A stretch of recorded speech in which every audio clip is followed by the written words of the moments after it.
दोस्तों इस वीडियो में मैं आपको ना तो मैं मेटाफोर्स की अच्छाई बताने वाला हूँ ना फोर्सेज की बुराई करने वाला हूँ। दोस्तों एक फैक्ट के जरिए मैं आपको बताने वाला हूँ कि एक फैक्ट आप लोगों के सामने रखूंगा कि मेटाफोर्स क्या है, फोर्सेज क्या है। उसके बाद आप लोग डिसाइड कीजिएगा कि दोनों में से कौन सा कॉन्सेप्ट बैठे। कमेंट सेक्शन में मुझे करके बताइएगा। और इस वीडियो को अगर आप वीडियो के अंदर एंटर कर गए हैं तो वीडियो को पूरा एंड तक देखना, ताकि कमेंट सेक्शन में आप बता सको कि कौन सा कॉन्सेप्ट सही है, कौन सा कॉन्सेप्ट गलत है, कौन से कॉन्सेप्ट में लोगों के साथ स्कैम किया जा रहा है। आप इस वीडियो को 2 से 3 मिनट अगर देख लेंगे तो आपको समझ में आ जाएगा आखिर सच्चाई क्या है, क्योंकि लोगों को सच्चाई से दूर रखा जा रहा है। और इस वीडियो के जरिए मैं आप लोगों को सच्चाई बताने वाला हूं।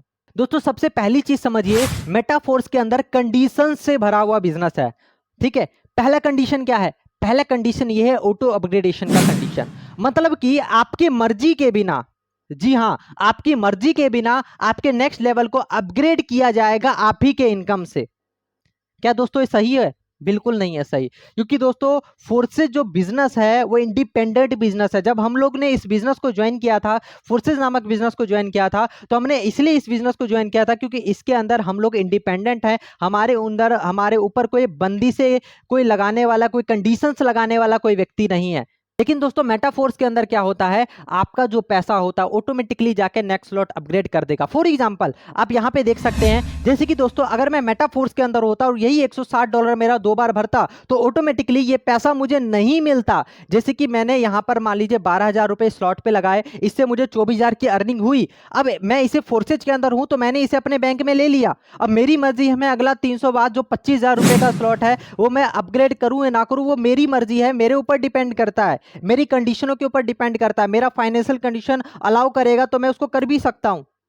लेकिन दोस्तों मेटाफोर्स के अंदर क्या होगा कि ये जो 2 गोले का पैसा ऑटोमेटिकली जाके आपका नेक्स्ट स्लॉट अपग्रेड कर देगा, चाहे आप फाइनेंशियली उसको अपग्रेड करने के कंडीशन में हो या ना हो, चाहे आपके घर में कोई इमरजेंसी आ रही हो, तब भी वो ऑटोमेटिकली जाके वो पैसा आपको नहीं मिलेगा। वो पैसा जाके ऑटोमेटिकली दूसरा स्लॉट जाके अपग्रेड कर देता है। लेकिन दोस्तों फोर्सेज के अंदर ऐसा नहीं होता। फोर्सेज के अंदर आप चाहे $10 कमाए या $20 कमाए, ऑटोमेटिकली स्लॉट अपग्रेड बिल्कुल भी नहीं होता। यहां पे आपकी मर्जी से आप अपने स्लॉट को अपग्रेड करते हैं। यहां पे कोई टर्म्स एंड कंडीशन नहीं लगाए गए हैं। चीज समझिए यहां पर। दूसरा चीज ये है, सबसे समझने वाली चीज, कि बहुत सारे समझदार लीडर ये कह रहे होंगे कि सर जी ऑटो अपग्रेडेशन तो को बंद भी तो कर सकते हैं। बिल्कुल बंद कर सकते हो। बंद करने का क्या चार्ज लगेगा? सर 21 से 25% कट जाया करेगा। 21 से 25% कट के कहां जाएगा? मिस्टर लाडो सर के घर में, जो कि प्रोडक्ट फंड के नाम से रखा गया है। अब प्रोडक्ट फंड का क्या सच्चाई है मैं आपको वीडियो के एंड में बताऊंगा। प्रोडक्ट फंड का क्या सच्चाई है आप लोग ध्यान से देखना। अभी थोड़ा सा शॉर्ट में आपको बताने वाला हूं कि प्रोडक्ट फंड होता क्या है। दोस्तों प्रोडक्ट फंड के अंदर बेसिकली होगा क्या, जो कि एक्स्ट्रा पैसा होगा, जो कि आप लोगों से ही जमा किया गया पैसा होगा, उसको रखा जाता है। अब सबसे पहली बात, क्या आप लोगों ने आज तक ऐसा सुना है कि ब्लॉकचेन के अंदर कोई पैसा, कोई डॉलर, कोई भी करेंसी होल्ड हो गया हो? क्या आज तक कभी ऐसा सुना है? बिल्कुल नहीं सुना। और दोस्तों ब्लॉकचेन के अंदर ऐसा पॉसिबल है नहीं। ऐसा पॉसिबल उसी कंडीशन में है जब किसी पार्टिकुलर एक्स वाई जेड का कंट्रोल किसी चीज पर हो, पार्टिकुलर एक्स वाई जेड का बैंक अकाउंट हो, उसके अंदर पैसा होल्ड हो सके। लेकिन ब्लॉकचेन के अंदर कोई बैंक अकाउंट नहीं होता। ये दोस्तों उसी तरीके से इसको समझिए, जिस तरीके से आप देखते होंगे मार्केट में सेंट्रलाइज कंपनियां हैं, उसका बैंक अकाउंट होता है, उसके अंदर कंपनी पैसा जमा कर लेती है और उसके बाद पैसा जमा करके आपको पैसा बांटती है। यहां भी कुछ उसी तरीके से बैंक के नाम पे दोस्तों प्रोडक्ट फंड चलाया जा रहा है और उस प्रोडक्ट फंड में आप लोगों का ही पैसा जमा किया जाता है और उसी पैसा को आप लोगों को दिया जाता है। और कई कंडीशन में नहीं भी दिया जाएगा, मैं आपको वो भी बताऊंगा दोस्तों किस तरीके से वहां पे करोड़ों का फंड इकट्ठा होगा और उसका अधिकार मिस्टर लाडो सर के पास होगा और किसी के पास नहीं होगा। ये मैं वीडियो के एंड में एक्सप्लेन करने वाला हूं, आप लोग एंड तक देखना। बहुत सारे लोगों को कंफ्यूजन लग रहा होगा कि यार करोड़ों का फंड कैसे प्रोडक्ट फंड के अंदर इकट्ठा हो जाएगा। अभी इन डिटेल आपको बताने वाला हूं, ध्यान से मेरे स्क्रीन के ऊपर नजरे को बनाए रखना ताकि आप लोगों को भी समझ में आ जाए। दोस्तों फॉर एग्जांपल के तौर पे 1000 लोग हैं, 1000 लोग हैं। 1000 में से बहुत सारे लोगों ने $160 वाले स्लॉट में अपग्रेड किया, अपना स्लॉट बढ़ा लिया।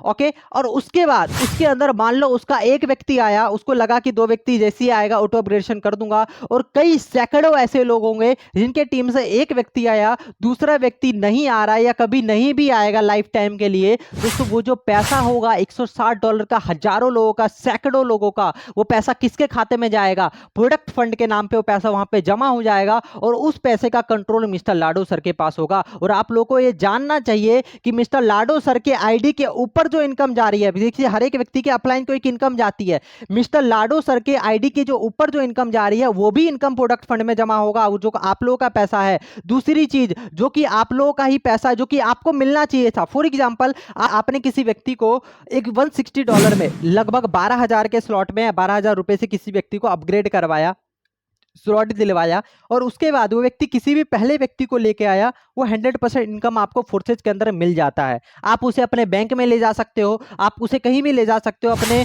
ट्रांसफर कर सकते हो, कुछ भी कर सकते हो उस पैसे के साथ। लेकिन मेटाफोर्स के अंदर उस पैसा को, जो कि आपका ही पैसा है, वो होल्ड करके आप लोग को दिया जाता है। दोस्तों यहाँ पे कंडीशन से भरा हुआ ये बिजनेस है, जिससे आप लोगों को भी समझ जाना चाहिए कि जहां पे जितना ज्यादा झमेला होता है वहां पे दोस्तों फ्रॉड होने का चांस होता है, स्कैम होने का चांस होता है। चीज मैं आपको बताने वाला हूं जो कि फोर्स कॉइन से रिलेटेड है। दोस्तों फोर्स कॉइन की जो वैल्यू होगी, किसके पैसों से होगी? आपके पैसों से होगी, ठीक है, जो कि आप लोग का पैसा वहां पे होल्ड हो रखा होगा। अब यहां पे पॉइंट को समझना, अगर आपके पैसों पे किसी व्यक्ति का कंट्रोल ही नहीं है, जैसे कि आप लोग कह रहे हो प्रोडक्ट फंड के ऊपर मिस्टर लाडो का कंट्रोल नहीं है, तो मेरे दोस्त, मेरे भाई, लाडो उसका यूज कैसे क्रिप्टो करेंसी के अंदर यूज कर सकता है? कैसे क्रिप्टो करेंसी का लिक्विडिटी बढ़ाने के लिए उस फंड का यूज किया जाएगा? आप इस चीज को समझो। और लिक्विडिटी बढ़ाने के लिए उस प्रोडक्ट फंड का यूज करे या ना करे, उस पैसे का कुछ भी करे, वो लाडो के ऊपर डिपेंड करता है, ना कि ये आपके जो मन बना रहे हो ना कि ये प्रोडक्ट फंड ब्लॉकचेन के ऊपर स्मार्ट कॉन्ट्रैक्ट बनेगा, ये बनेगा, ऐसा कुछ नहीं है मेरे दोस्त। चीजों को अंडरस्टैंड करने की कोशिश करो। अगर किसी क्रिप्टो करेंसी के अंदर उसकी लिक्विडिटी बढ़ाने के लिए यूज किया जा रहा है, तो आपका पैसे के ऊपर अगर मिस्टर लाडो का कंट्रोल नहीं है, तो कैसे वो फोर्स कॉइन को लिक्विडिटी बनाने के लिए उसका यूज करेगा? लोगों को यहाँ पे क्रिप्टो करेंसी एनएफटी के नाम पे बहुत सारी चीजें बताई जा रही है कि एनएफटी का लेवल आपको मिल जाता है। एनएफटी का मतलब आप लोग जानते हैं? एनएफटी का मतलब होता है नॉन फंजेबल टोकन। मतलब कि दोस्तों एक ऐसा चीज, एक ऐसा डिजिटल चीज जिसको आप मार्केट में सेल कर सकते हैं। कौन सा एनएफटी आप लोगों को मिलता है जो कि आप लोग कहते हैं एनएफटी का लेवल क्वालिफाई कर लिया, ये कर लिया, वो कर लिया? मेरे दोस्त, आप लोगों को यहाँ पे घुमाया जा रहा है, भोले भाले लोगों को इस चक्रव्यूह के अंदर घुमाया जा रहा है, एनएफटी के नाम पे दोस्तों आप लोगों को घुमाया जा रहा है। तो चीजों को अंडरस्टैंड करो, चीजों को समझो, और अगर आप लोग चैनल पे नए हो तो चैनल को दोस्तों सब्सक्राइब करो, ताकि आपको मैं एक सही जानकारी आप लोग तक पहुंचा सकूं और सही टाइम पे वो अपडेट आप लोग तक पहुंच जाए, ताकि आप जो मैं सवाल आप लोगों से आज जो किया हूं वो सवाल आप भी अपने उस व्यक्ति से कर सको जो भी व्यक्ति आपको मेटाफोर्स के बारे में बता रहा है। दोस्तों उस व्यक्ति ने एक और सवाल पूछना, एक और सवाल पूछना, क्या सवाल पूछना मैं आपको बता रहा हूं। पहला सवाल ये पूछना कि चलो इथेरियम में कमी था, कोई दिक्कत नहीं, इथेरियम में कमी था, इथेरियम का प्राइस एकदम से बढ़ गया, मैंने चलो ट्रोन कर लिया, कोई दिक्कत नहीं, ट्रोन में कन्वर्ट हुआ। ट्रोन के बाद यहाँ पे चलो ट्रोन का भी प्राइस अनस्टेबल था, ट्रोन का भी प्राइस एक जैसा नहीं रहा, चलो बीयूएसडी कर लिया। बीयूएसडी एक स्टेबल कॉइन है जो अच्छा खासा चल भी रहा है, जो एक ऐसा कॉन्सेप्ट है जिसके अंदर डेली बेसिस पर 2000 से ज्यादा आज की डेट में लोग ज्वाइन हो रहे हैं।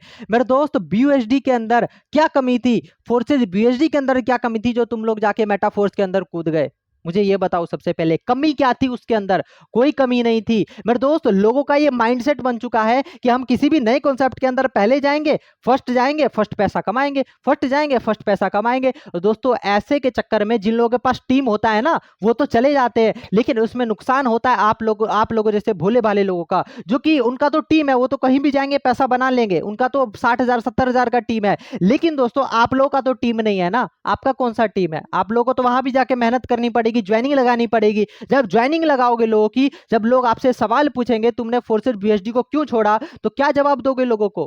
कभी कोई व्यक्ति आप पे ट्रस्ट नहीं करेगा अगर आप बार बार प्लान चेंज करके काम कर रहे हो ना, कोई व्यक्ति आपके साथ काम नहीं करने वाला। तो चीजों को अंडरस्टैंड करो और एक कॉन्सेप्ट के अंदर अच्छी तरीके से काम करो। और अभी इस वीडियो को देखने के बाद आपको इतना तो समझ में आ चुका होगा कि दोनों में अंतर क्या है, ये आप लोग खुद डिसाइड कर सकते हो। दोस्तों अगर मेरी कोई बातें आपको लगी है तो उसके बारे में मुझे कमेंट सेक्शन में जरूर बताइएगा, ताकि उसको लेकर के मैं और वीडियो बना सकूं। बाकी दोस्तों इजाजत दीजिए, मिलते हैं दोस्तों नेक्स्ट वीडियो के अंदर। बहुत बहुत धन्यवाद।